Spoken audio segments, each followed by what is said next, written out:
Hello there, everybody. This is Mel Allen. Stand up and cheer as baseball celebrates Liberty Weekend. A genuine American hero embodied our country's unbridled spirit and more than anybody symbolized the national pastime. Shades of Paul Revere and Bunker Hill as Boston now boasts a solid citizen to support the team's winning constitution. Division flag waving is what the Mets are planning. And with their proud pitching staff, they've got all New York feeling mighty civic-minded. Known for his independence, on one night in particular, he was the most brilliant of all the stars and pinstripes. So get ready to let freedom ring, y'all, right here on This Week in Baseball. Celebrating our 10th anniversary. Mel, darling, 10 years have gone by so fast, and you know who you are. How about that? You look marvelous, Mel. Happy anniversary This Week in Baseball. Crystal clear, Billy. This Week in Baseball is brought to you by Gatorade Thirst Quencher. Gatorade is thirst aid for that deep down body thirst. 100 years of the American spirit is celebrated this Liberty Weekend. And in a century of historic growth, energy, and enthusiasm, one sport emerged as the national pastime, baseball. Deeply woven into the fabric of our society, baseball is still socking and rocking in the USA. They come from the cities and they come from the smaller towns. And beat up cars with guitars and drummers go and crack, boom, bam. R-O-C-K in the USA, R-O-C-K in the USA, R-O-C-K in the USA, yeah. Rockin' in the USA. Boy, I'm telling you, when I come up to the big leagues, I was a shuffling, grinning, head-ducking country boy. On an international runway, just propelled back home from overseas to the USA. New York, Los Angeles, oh how I yearn for you. Detroit, Chicago, Chattanooga, Baton Rouge. Let alone from my home and the gateway back in old St. Tom, how are you? Good to see you. Thank you. Every time that flag's unfurled, they come into America. Got a dream to take them there. They come into Today, I consider myself the luckiest man on the face of the earth.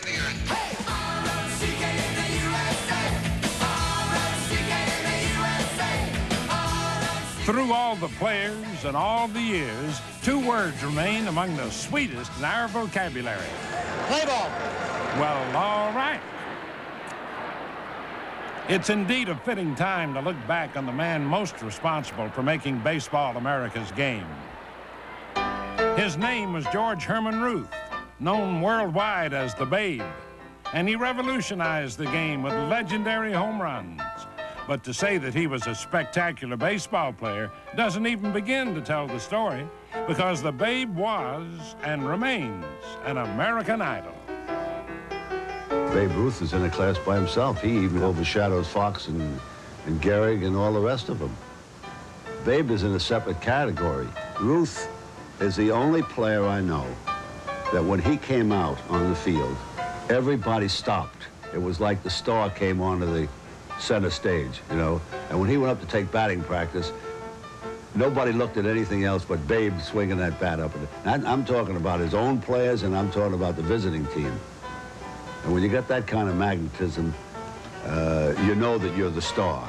But Babe had something else aside from the hitting and fielding and pitching and all that. He had the look, you know, it was so distinctive. He had that big smile, and even in his waning years, why, he was something. He electrified a ballpark, and that's just about all you could say about him. Born in Baltimore in 1895, Babe's home was a waterfront tenement.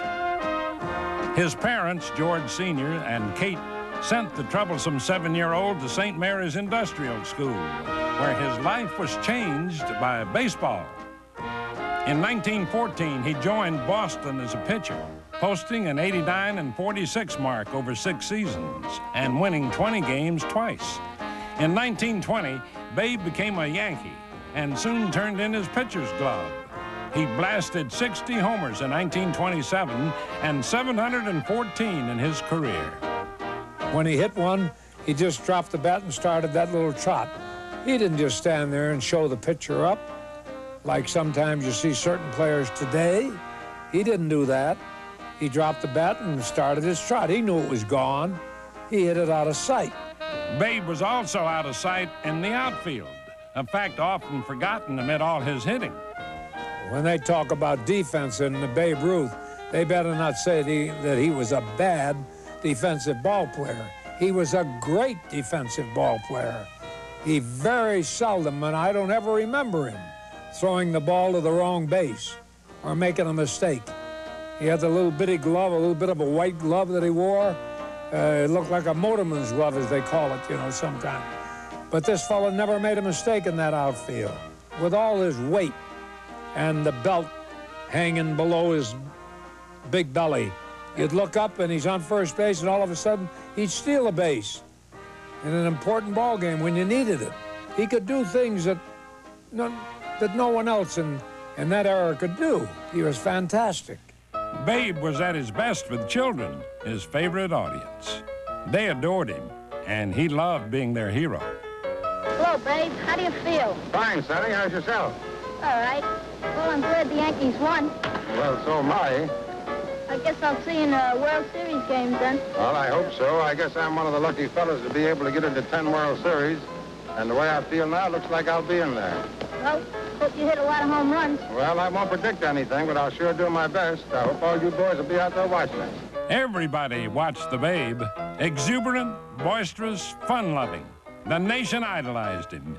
Babe seemed larger than life, and he lived it that way. Say, Artie. Yeah? You want to do me a favor? I'd love to. Well, go away from here and let me sleep. All right. That goes for you camera fellas, too.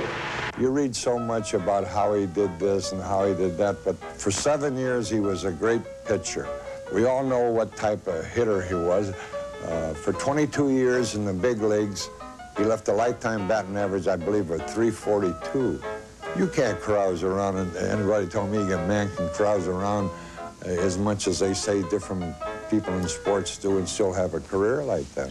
But after 2 decades, age caught up, and he retired in 1935. At Yankee Stadium on April 27, 1947, stricken with cancer, Babe said goodbye. Many lovely things said about me, and I'm glad that I've had the opportunity to thank everybody. Thank you. Ruth died on August 15, 1948, but his spirit still lives because, quite simply, Babe was the biggest hero in all of American sport. Now, this week's quiz brought to you by Nissan, who invites you to test drive the totally new 1987 Nissan Stanza at your Nissan dealer now. Davey Lopes of the Chicago Cubs reached a milestone in a game against the Mets, scoring career run number 1,000. But for this week's quiz, can you name the player who set the big league record for most runs scored in one season? Stay tuned for a familiar face. American League Parade. In Baltimore, the Red Sox roll on. Roger Clemens went 14-0 before Toronto beat him, stopping him one shy of the American League mark for consecutive wins starting a season, shared by Cleveland's Johnny Allen in 1937 and Baltimore's Dave McNally in '69. Keep the game close, try and keep the momentum in our dugout throughout the game. Hope the other pitcher will crack first, and right now he has been cracking first, and I don't want to let him back in the game without my best stuff, and usually I'll go after people with fastballs until they show me they can hit that, and if they do, then I'll change, but I don't want to change until they make me change. The league strikeout leader registered 11 against the Orioles, victimizing Fred Lynn 4 times. Well, what makes Roger different from other hard throwers that you've seen in the past is that he has very good control. I kind of liken him to Frank Tanana when Frank first came up, 75, 76. He threw almost as hard as Nolan, but he had pinpoint control. And Roger strikes out 10 or 12, walks one guy, and it makes a big difference. Those guys don't come around very often, and good thing for us hitters. Oil Ken Boyd beat the Birds, going 10-5, and a team long known for weak pitching now leads the league in ERA. You got 4 young starters that's been here for like 2.5, 3 years together, and we're beginning to grow together. We pressured ourselves to do good as an individual throughout the first couple of years, and now it's time to become as a team, and we're taking the confidence and the good stuff out there, and we're doing the job, and things can't do nothing but get any better. Al Nipper had 3 wins before going on the disabled list in mid-May, but he recently returned and picked up win number 4. Bruce Hurst had been the league strikeout leader until he was injured June 1st, but he's expected back soon. And then there's the newest addition to the staff, Tom Terrific. A trade let Seaver change his socks from white to red, and that got him psyched up for a return to form. I'm 41 years old and I'm 2-6, and what I have to prove is to these guys, to myself, that I can still pitch, and for this team to know that I can pitch and help them. I think that's extremely important. Seaver proved it first time out, beating Toronto at Fenway for his first win since April. Career victory number 307. He could be just what Boston needs to go all the way atop the East.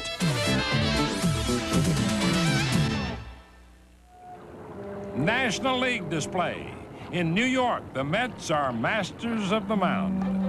Everybody knew the Mets had pitching, and when the season began, Dwight Gooden was expected to spearhead the starters, with Ron Darling right behind. But the team's first 10-game winner turned out to be Sid Fernandez. And what's more, El Cid had just 2 defeats, none since early June. Also hammering opponents has been Bob Ojeda, who shut out St. Louis for win number 9 against only 2 losses.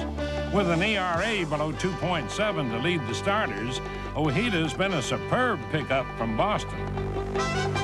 In Bobby Ojeda's case, pitching in Fenway Park, you learn how to pitch, and certainly that was evident of what John Tudor did when he came over into this league as well. He wants to contribute, he wants to be out there in a winning way, and also he wants to have fun at the same time. Having fun in relief, Roger McDowell with 7 saves and a record of 7-0. Most wins without a loss to start a season of any pitcher in Mets history. When I'm facing left-handed hitters now, I'm throwing my slider a little bit more, and it's helping me out and offset the fastball away, and maybe they're going to be diving out there, and maybe I can get them on the hands with the slider. No wonder New York has the best record in the majors. Now let's open the notebook for This Week in Baseball's TWIB notes from around the majors. The Toronto Blue Jays are really coming on, winning 20 out of 30, including a sweep of the struggling New York Yankees. Last year's Eastern Division champions pounded out 42 hits and scored 27 runs in the 3-game series. And in the process, they extended New York's home losing streak to 10 straight, longest ever at Yankee Stadium. But catcher Ron Hasse helped end the streak. He drilled a 2-run double in the 8th inning, and it was the game winner in the opener of a 4-game series against Detroit. Tiger skipper Sparky Anderson made history when Detroit beat Milwaukee, becoming the only manager ever to win 600 games in each league. With Cincinnati, he won 863. Kirk Gibson helped Sparky get there with a power surge that included a game-winning bomb against the Brewers in the last of the 11th. Long drive, that's out of here. Tigers third down. That gave Gibson 5 homers in 6 games. He had a total of 10.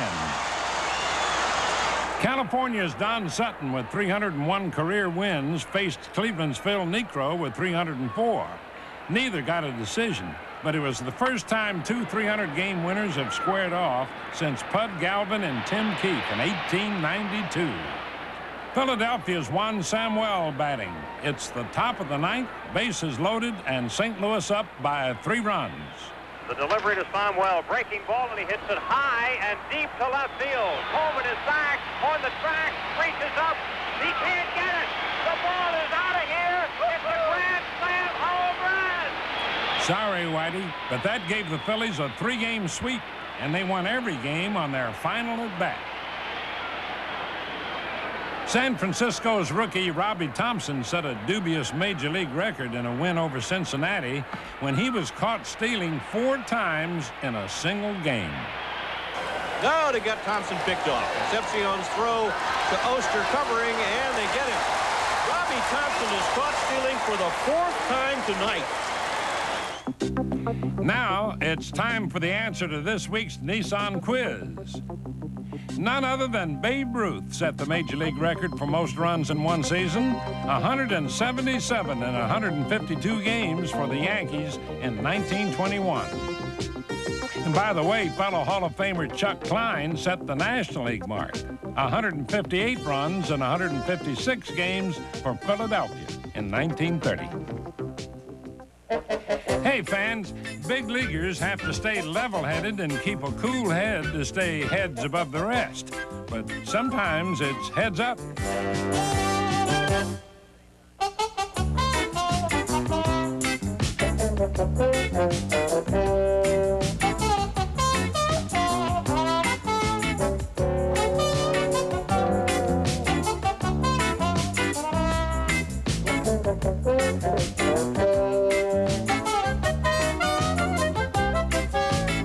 It sure ain't no time to get hot-headed. If you want to head in the right direction, you can't become a head case. You got to keep your head on straight to get a head start, or else you might lose your head.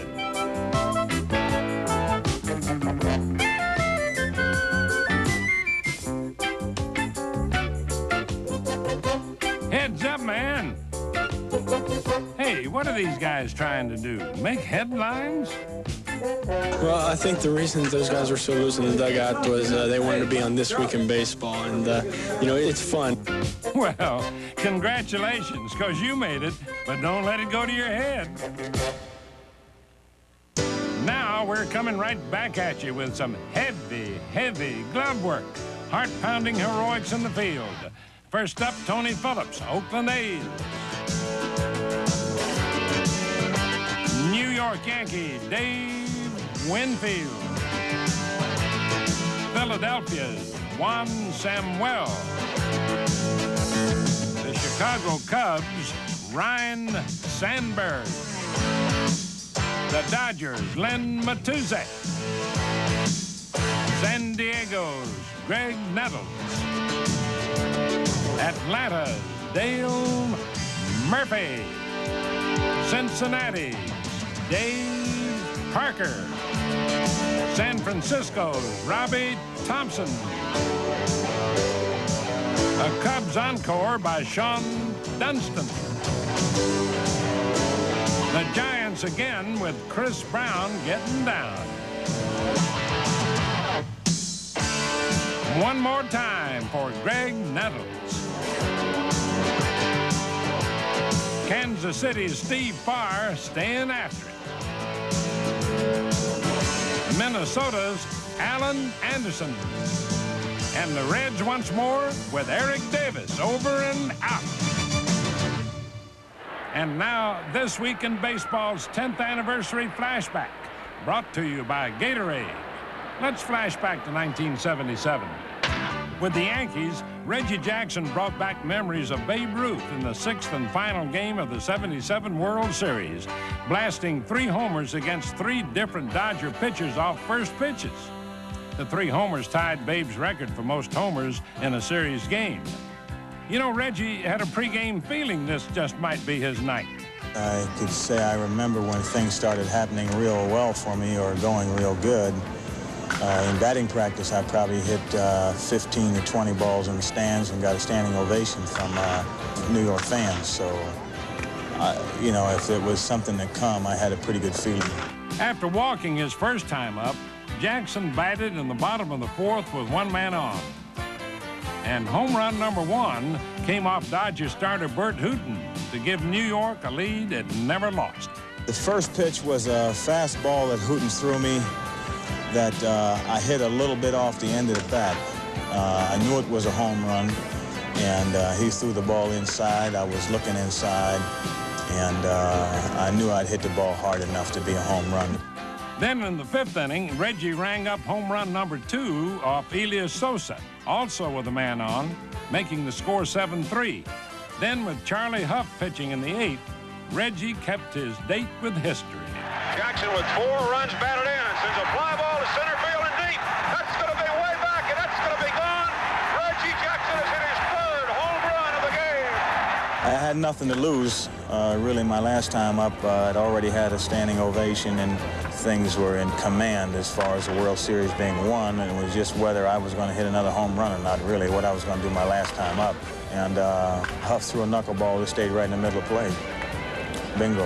I felt like I was about a foot off the ground. I felt like God had just picked me up and showed the world something through me. And I'll never forget the trip around the bases. I felt like I was a foot off the ground, just like I was blessed for some reason or another. And that's the kind of blessing that would have made the mighty Babe mighty proud.